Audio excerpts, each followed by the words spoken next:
กองประชุมปรึกษาหรือท่าเอียงการเปลี่ยนตัวเลขความทุกข์ยากจากข้อมูลครั้งที่7เทียบกับตัวเลขความทุกข์ยากครั้งที่5และครั้งที่6ศูนย์สถิติแห่งชาติกระทรวงการเงินได้จัดขึ้นในท้ายที่ผ่านมานี้อยู่ที่แผนกการเงินแขวงภายใต้การเป็นประธานของท่านนางเพชรสมรสอนหัวหน้าศูนย์สถิติแห่งชาติกระทรวงการเงินมีบรรดาหัวหน้ากรมรองกรมที่เกี่ยวข้องจากกระทรวงการเงินและแผนกการที่เกี่ยวข้องอ้อมข้างแขวงเข้าร่วมกองประชุมได้รับฟังการผ่านบริงานสภาพการจัดตั้งปฏิบัติเศรษฐกิจสังคมในระยะ10ปีผ่านมาศูนย์สถิติแห่งชาติได้ลงสุกโยติดตามสภาพการจัดตั้งปฏิบัติแผนพัฒนาเศรษฐกิจสังคมและสภาพการเปลี่ยนแปลงเศรษฐกิจในระยะ10ปี2015-2025แขวงบุรีรัมย์ไซมีเนื้อที่ 15,977 กิโลตารางเมตรตั้งอยู่ภาคกลางและเป็นบอนที่กิ่วสุดของประเทศทิศตะวันออกติดกับ2แขวงสาธารณรัฐสังคมนิยมเวียดนามทิศตะวันตกติดกับ3แขวงของราชอาณาจักรไทยมี284บ้านมีประชากรทั้งหมด 342,657 คนหญิง 169,764 คนตลอดระยะ10ปีการจะตั้งปฏิบัติแผนพัฒนาเศรษฐกิจสังคมครั้งที่4และครั้งที่5เป็นระยะที่สภาพสากลก็คือภาคพื้นมีการเปลี่ยนแปลงอย่างไววาเป็นต้นเกิดวิกฤตการทางด้านการเงินข้อขัดแย้งทางด้านการเมืองการค้าสภาพภัยว่างงานอยู่บางประเทศเกิดมีสภาพความบ่สงบมีสงครามภัยพิบัติต่างๆนับมือหุนแหงพยาธิระบาดบางชนิดได้เกิดขึ้นกับคนและสัตว์โดยเฉพาะพยาธิอหิวาหมู่แอฟริกาและอื่นๆส่วนการปฏิบัติแผนพัฒนาเศรษฐกิจสังคมครั้งที่5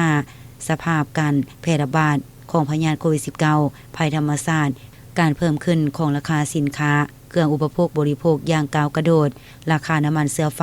อัตราเงินเฟ้อเพิ่มขึ้นสูงได้ส่งผลกระทบโดยกงต่อชีวิตการเป็นอยู่ของประชาชนอย่างหลีกเลี่ยงบ่ได้ปัจจัยดังกล่าวได้เป็นสิ่งท้าทายอย่างหนักหน่วงต่อการจะตั้งปฏิบัติแผนพัฒนาเศรษฐกิจสังคมและสองวาระแห่งชาติแต่ถ้ายิ่งใดก็ตามภายใต้การนำพาสีนำอย่างใกล้ชิดของคณะภาคองค์การปกครองแขวงได้สุ่มใส่ทุกเงื่อนไขทางแห่งที่มีด้วยความพยายามอย่างตั้งหน้าด้วยความรับผิดชอบสูงจึงเห็นให้สังคมมีความสงบเป็นระเบียบเรียบร้อยโดยพื้นฐานเศรษฐกิจของแขวงระยะ10ปีขยายตัวเฉลี่ย5กว่าส่วนห้อยรายได้ตัวหัวคนบรรลุ46ล้านกว่ากีบปี2025สมเทียบปี2016รายได้ต่อหัวคน16ล้านกว่ากีบได้ปรับปรุงและสนองการบริการพัฒนาพื้นฐานโครงสร้างและอำนวยความสะดวกด้านสาธารณูปโภคต่างๆทั่วแขวงมีทางเข้าบ้านถึง100ส่วนห้อยบ้านสามารถเที่ยวได้2ฤดูกว่า92ส่วนห้อยกว่าเหือนสมไสไฟฟ้ากว่า99ส่วนห้อยประชากรได้เข้าถึงการบริการน้ำประปา6เมือง62บ้านเท่ากับ21ส่วนห้อยมีระบบการสื่อสารกว่า100ส่วนห้อยพื้นฐานโครงสร้างเหล่านั้นได้สร้างเงื่อนไขให้แก่ประชาชนประดับเผาในการหันไปสู่การผลิตการปลูกการเลี้ยงเป็นฟาร์มเพื่อเป็นสินค้านับมือนับหลายขึ้นตลอดระยะ10ปีแขวงบุรีรัมย์ไซพวกเฮาได้สุ่มใส่แก้ไขความทุกข์ยากเป็นเวียกงานที่สำคัญและมีจุดซุ่มเฮ็ดให้ครอบครัวบ่พ้นทุกข์ยังเหลือเพียงแต่ 1,348 ครอบครัวเท่ากับ2กว่าส่วนห้อยบ้านบ่พ้นทุกข์จำนวน20บ้านเท่ากับ7กว่าส่วนห้อยของบ้านทั้งหมดภายในแขวงเมืองทุกข์ยากมี2เมืองคือเวียงทองและไสยามพรเทียบใส่ปี2015ครอบครัวทุกอย่างมีท่าเอียงลดลงไวสมควร